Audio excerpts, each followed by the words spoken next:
All right, Sports Inquirer here with Brad from Georgia State baseball team is ready to start their regular season in a few days.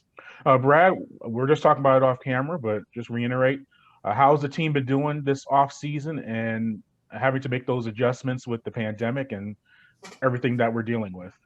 Oh, I mean, it's going good. We're really focusing on, just us. I mean, it's been an interesting last, 15, 16 months for everybody. And we were able to get through this fall and continue to develop and grow and teach the things that we needed to teach to get us prepared for this weekend.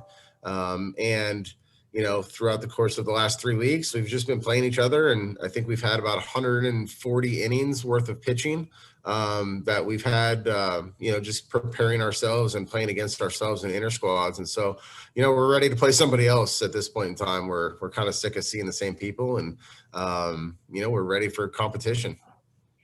Yeah, well, you mentioned 140 innings. How important is that to obviously we look at the hitters and talk about timing, but you got to build your guys' arms up to get into competition, especially with this schedule, which looks very condensed.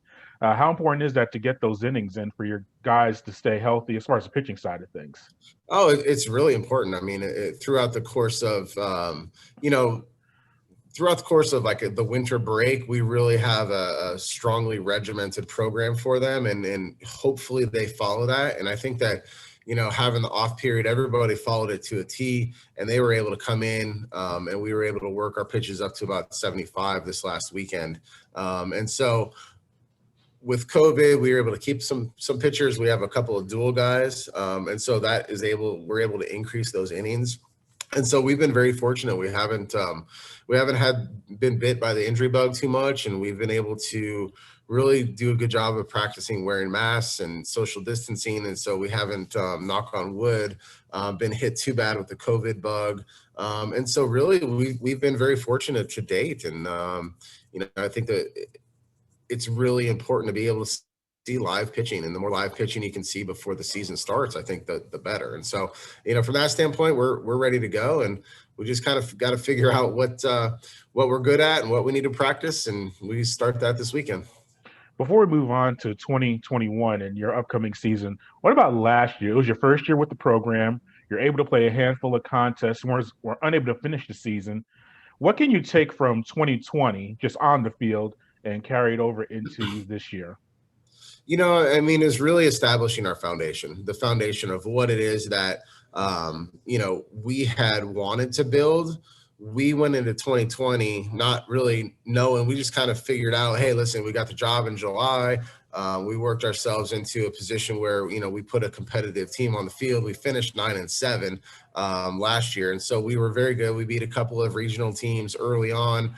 We were fortunate to sweep the first weekend. And so we were riding a really good momentum. And I think the biggest part that they understood is what our philosophy is as a coaching staff, where our direction is going, what we're trying to do, and really play team baseball and take care of the baseball, put the ball in the strike zone.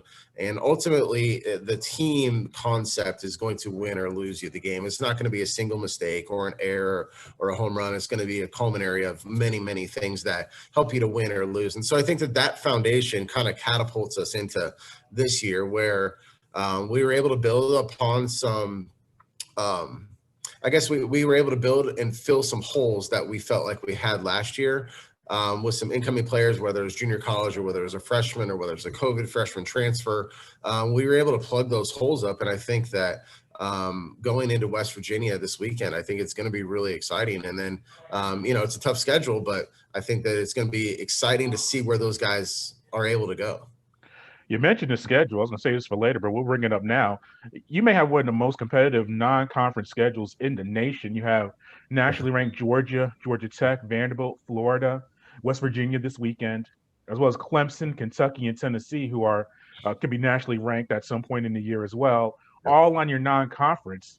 I mean, that's a very hefty schedule. What led to that, and what are you kind of looking to take away from this first month of play playing all these teams?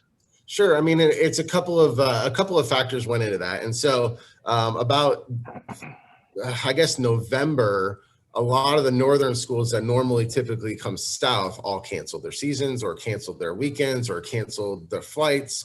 In essence, our first month got shut down from what we had scheduled from the previous year. I mean, you kind of schedule 2 or 3 years out. And so everybody that we were playing canceled on us for due to COVID reasons and pandemic, and which is totally understandable. And so at about the same time that everybody was canceling, the conference made a decision that everybody goes to the conference tournament. And so that kind of alleviated that stress of, hey, listen, we got to make sure we have a certain number of wins. We got to make sure that, we're prepared going into conference. And so as we're talking about who to play within our staff and within our little community, we knew that the SEC and the ACC and the Power 5 schools were going to play no matter what. We also knew, because the Sun Belt played more football games than anybody else in the country, we knew that the Sun Belt is going to let us play. And so we kind of were like, okay, well, who can we play that we know we're going to play, not have to deal with a cancellation, not going to have to deal with a flight or a pandemic or anything like that. And it kind of led to this. And so fortunately for us, with where we're located in downtown Atlanta, we were able to say, hey, listen, let's just try to stay within a 4-hour radius. And the teams that are going to, play is all those teams. And so I think it sets us up really well for going into conference. We have 29 underclassmen. I think we have 17 freshmen, or 17 or 18 freshmen. And so as you kind of goes back to your last question, as you come in and what do you learn from your first season? When I was at Gwinnett, we kind of did a similar thing where we figured out who the best teams were and played them. And we went to the World Series that year. And so I'm not saying that we can go to the World Series or anything right away, but it prepares us for where we want this program to go. We want this program to play for regionals and super regionals. We want to win the conference tournament. But you don't know how to win those things or how to play those games or what to do unless you've played the best teams in the country. And so being able to go to the conference tournament, no matter what, scheduling in the pandemic, we just decided to play teams that we're going to play, and we knew that the Power 5 would play, and it also gives our freshmen an understanding. So maybe their sophomore year, their junior year, their senior year, we're going to a regional at Vanderbilt, or we're going to a regional at Kentucky or Florida or wherever. And so that experience of going to those places is not going to be new for them. They're going to go, okay, we won or we lost, or I played here before. They're just 18 and 22-year-old kids just like me. And I think it gives us a chance to win later on down the road. Let's get to on the field and your pitching staff. I see Seth Clark, Ryan Watson, Chad Treadway, all guys that led in wins and strikeouts and pitched a good amount of innings for you. Look like they're back on the team. Yep. How is the staff looking, and who are some other guys that you're looking to see contribute to your staff? Well, I think that is definitely, the pitching staff is our foundation. I mean, I think that when we go into a weekend, we always talk about our strengths. Where can we capitalize on those strengths? And they are on the mound. And like you said, Watson, Clark, Treadway. We added a couple pieces. Dawson Sweat out of he's from Georgia, but he was out in Texas. And we have Cam Jones who was a really good piece last year, and he's gotten a lot better. So we have a few different pieces that go into it. Joseph Brandon. I think that our pitching staff is really, really deep throughout the course of our whole staff, from 1 to I guess 18 or 19. And so we're excited to see where they fall. And fortunately, we play 4 games versus West Virginia, then we play Georgia on a Wednesday, then we play 4 games versus Vandy. And so really, we got 9 or 10 games within the first 2 weeks. And so we're going to get to see everybody pitch. And again, that kind of goes back into the last question with just building that schedule and building the games, see who can do it. And when the lights are bright, and see who needs a little bit more work and a little bit more polish and refinement. So pitching staff is going to be there through and through, and that's going to be the foundation of our team going into the beginning of the year. You do return the services of Elian Merejo, the designated hitter. Well, he's listed as designated hitter for the preseason All Sun Belt Conference, but I'm sure he'd probably see the field at some point in the year as well. What about him and coming back for his 5th year, and how important was that for you to get him back on campus? Oh, it's huge. I mean, and I think that can be said for pretty much every team across the country, is that they're going to return 1 or 2 or a handful of guys from their previous year that they weren't expecting to come back. And so, being able to plug him into the middle of the lineup and being able to throw him in left and right field or first base, he's very versatile as a position player. And so It's something that we're very fortunate to be able to have him back. Tyler Cook is back as well on the pitching staff. He's been here now for 5 years as well. And Dalton Davies, who was he's a true two-way player. He caught a lot of games for us last year, and we've moved him to a little bit on the mound too, because he's 92, 93. And so it just having those COVID seniors back is awesome, for sure. Yeah, and the infield, what about Will Mize and Griffin Cheney, some guys who led in RBIs and other statistics like stolen bases. So you have some of those infielders back. What about the rest of the unit as well as far as your starters? Yeah, no, I mean we're really good up the middle. We feel like Tanner Gallman and Kyle Hilton and Blaine Marchman behind the plate are really, really good pieces to help build within what Tanner Gallman can do. And I think that all three of them can catch at any point in time throughout the course of the year. I think that Will Mize and Cheney up the middle is a really good combination. I think that those guys can play with a lot of people across the country. And I think that we're very strong catcher, shortstop, middle infield, and then Kyle Rieselman in center field. We have Dalton Pearson in center field. We have Ponder. We have three guys that can really play center field. So our outfield is going to be able to run down a lot of baseballs. I'm excited to watch them play. And then we got Kalen Puckett and Ryan Glass.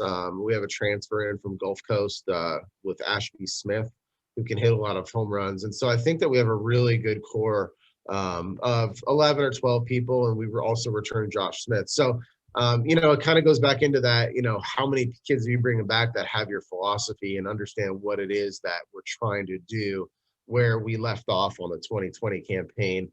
We're going to try to pick that up with a couple additions, and it's going to be really fun and exciting to start the season. Yeah, and then lastly, every sport's dealt with different schedule changes and unfortunately people contracting COVID and having to maybe sit out and isolate and everything like that.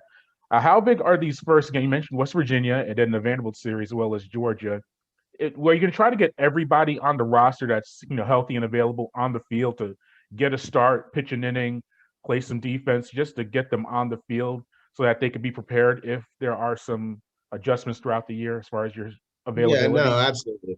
Yeah, absolutely. I think it's imperative that everybody sees an at bat or an inning or that just gets that first weekend out of the way.